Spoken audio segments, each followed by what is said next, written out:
Le nouveau Elon. Le nouveau Elon, ouais. Regarde-moi la gueule d'Elon. BG. Qu'est-ce qu'il est BG ce Vitalik. Le premier sommaire de l'année 2023. Bonne année à tous, à ceux qui nous rejoignent. J'espère que vous allez bien, j'espère que vous avez passé de bonnes fêtes, j'espère que vous avez bien mangé et que vous avez pris la même résolution que tout le monde, c'est-à-dire de lancer une diète. On va commencer avec ce sommaire des familles. Ma petite rétrospective dans plusieurs pays du monde, Ouais.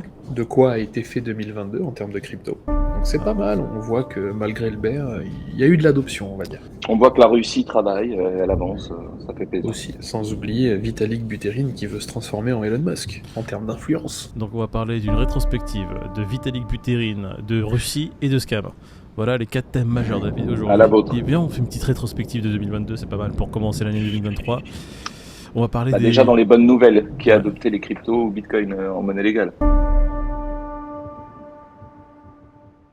Là je veux dire le Brésil. Pas Ouais, le premier. Brésil, Salvador. Salvador, le plus connu. C'est ça. El Salvador, Centrafrique. Et bon, il y a l'Angleterre aussi qui n'a pas vraiment adopté, mais qui fait preuve d'un peu plus de souplesse, tu vois. Qui a accepté quand même que, par exemple, les NFT, ça fait partie d'une propriété intellectuelle et non pas d'un objet de spéculation. Donc c'est bien, ça va dans le sens, tu vois. Les Émirats aussi. Aussi, Émirats bien Arabes sûr. Unis, on va prendre le cas de l'Angleterre. Ils ont fait quand même une annonce majeure. Ils ont dit on veut devenir un hub européen pour les crypto-monnaies.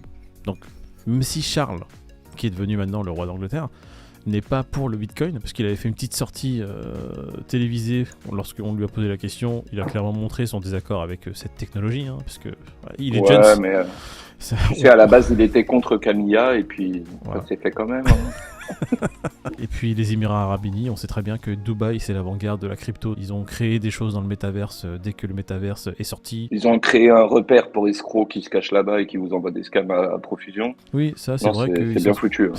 ils sont bien spécialisés dans le scam aussi, c'est vrai. Avec tous les influenceurs qui se réfugient là-bas pour ne pas risquer l'extradition.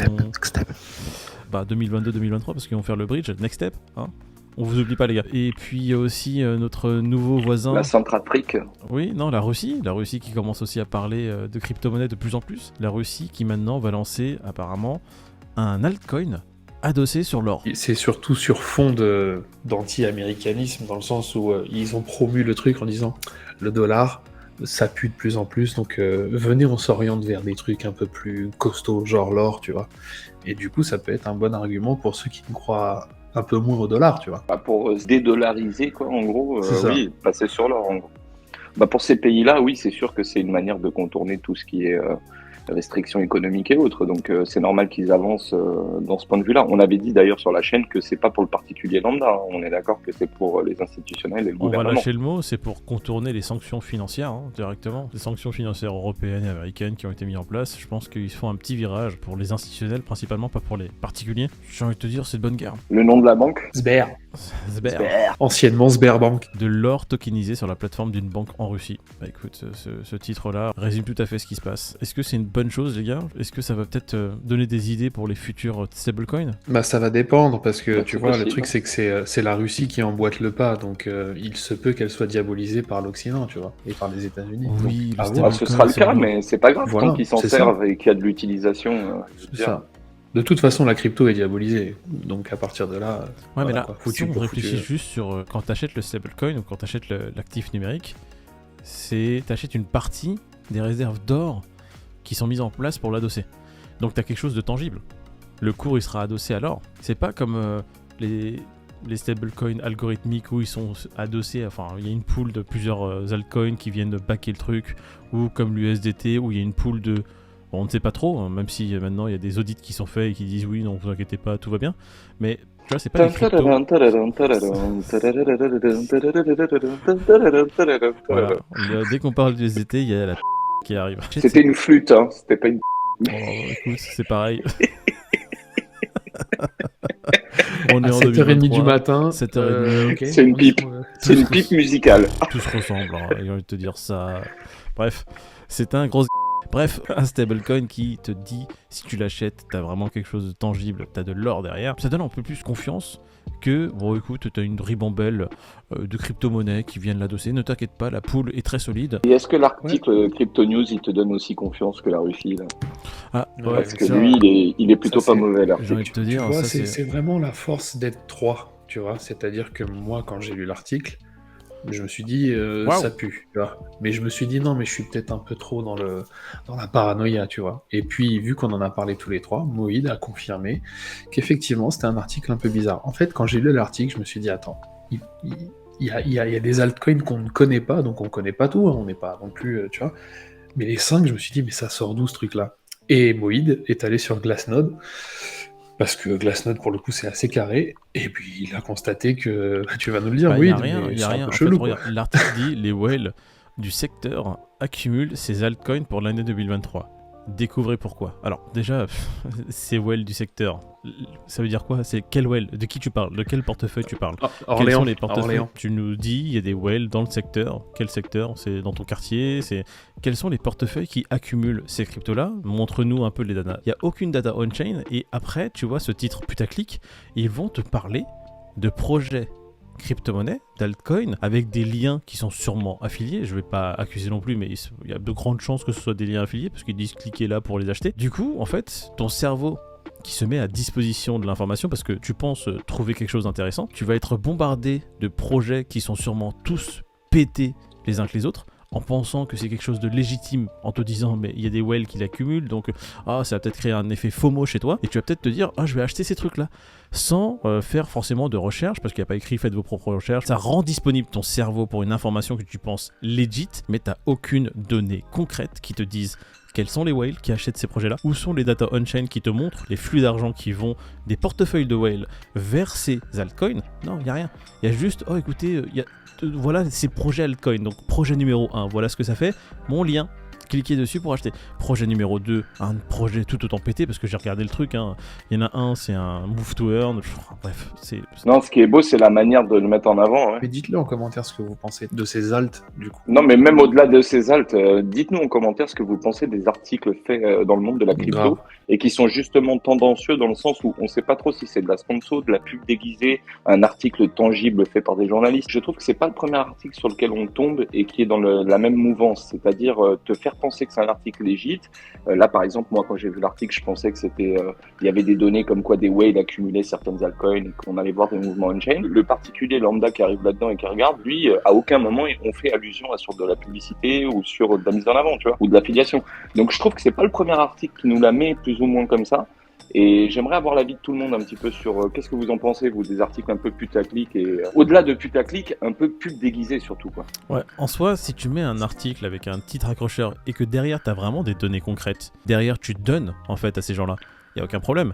Nous, on est le premier à le faire sur nos vidéos, tu vois, on met un titre accrocheur pour qu'il y ait plein de gens qui viennent, mais derrière, notre but, c'est de donner des informations assez distillées et vraiment le plus transparentes possible. Parce qu'on n'a pas de lien affilié chez nous, on n'a pas de pub faite chez nous. Quand t'as un titre putaclic, mais que derrière, ouais, t'es pas transparent, franchement, moi, je trouve pas ça cool. Bref, je sais pas trop de quoi penser de cet article de Crypto News. On va laisser la communauté Être décider. vigilant. Voilà. Tout simplement, je pense que Dites-nous, c'est vous, ça, ce que vous en être pensez. vigilant. Ouais. On vous mettra le lien, pas pour vous dire que c'est quelque chose d'intéressant, parce que moi j'ai pas trouvé ça intéressant. Et on terminera par un autre influenceur qui commence un peu à user de son d'influence, on va appeler un chat. C'est Vitalik Buterin qui justement fait pumper le cours. Non, shitcoin, il fait pumper le cours de shitcoin.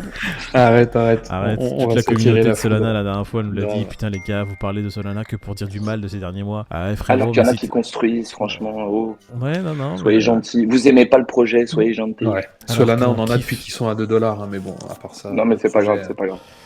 Ouais, mais non, mais en fait, les gens comprennent pas que, tu vois, quand on en parle depuis qu'il était à 2$, mais avant qu'il passe à 250, on en disait que du bien pendant des mois et des mois et des mois, et jusqu'à ce que, à un moment donné, tu vois, à force d'en dire du bien malgré les casseroles, même nous, on en est marre, tu vois, c'est un peu normal, on est des êtres humains, pourquoi notre ton a changé? Si ça fait 10 fois que tu te manges un arrêt de la blockchain, les 9 premières fois, tu peux en dire du bien, et la 10e fois, même toi, en tant qu'être humain, t'en as marre.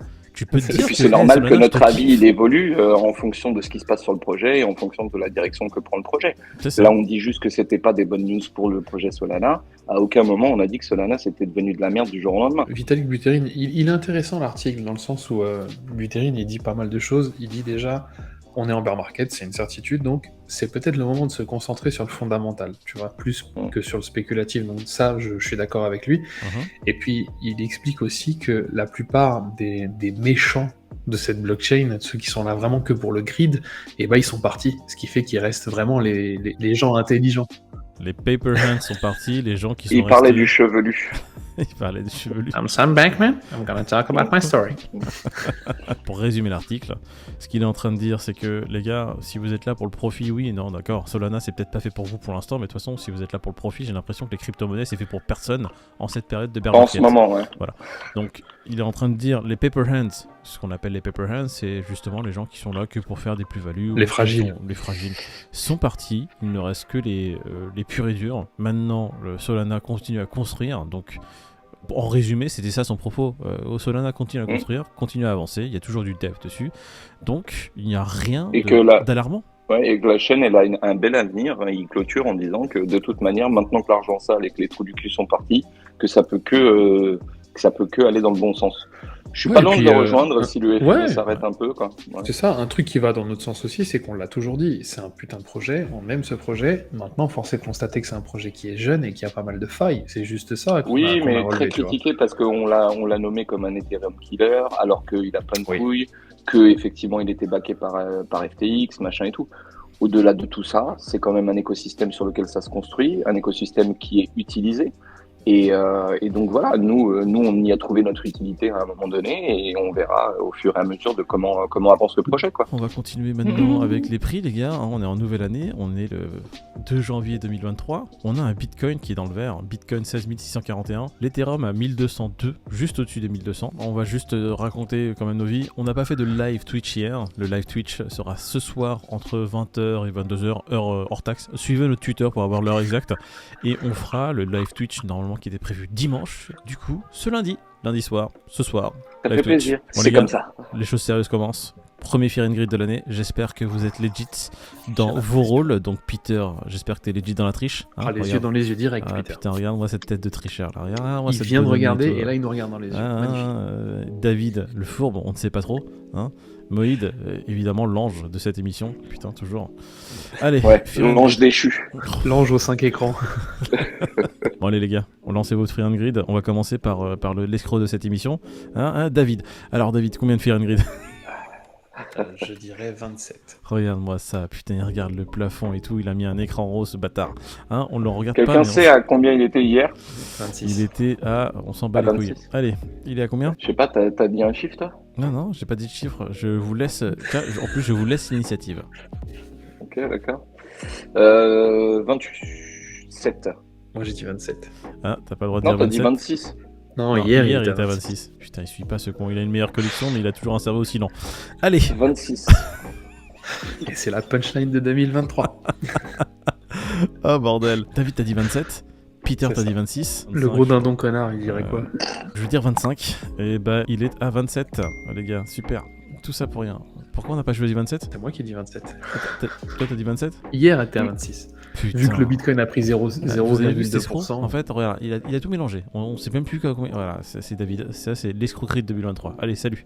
Ça commence bien cette année.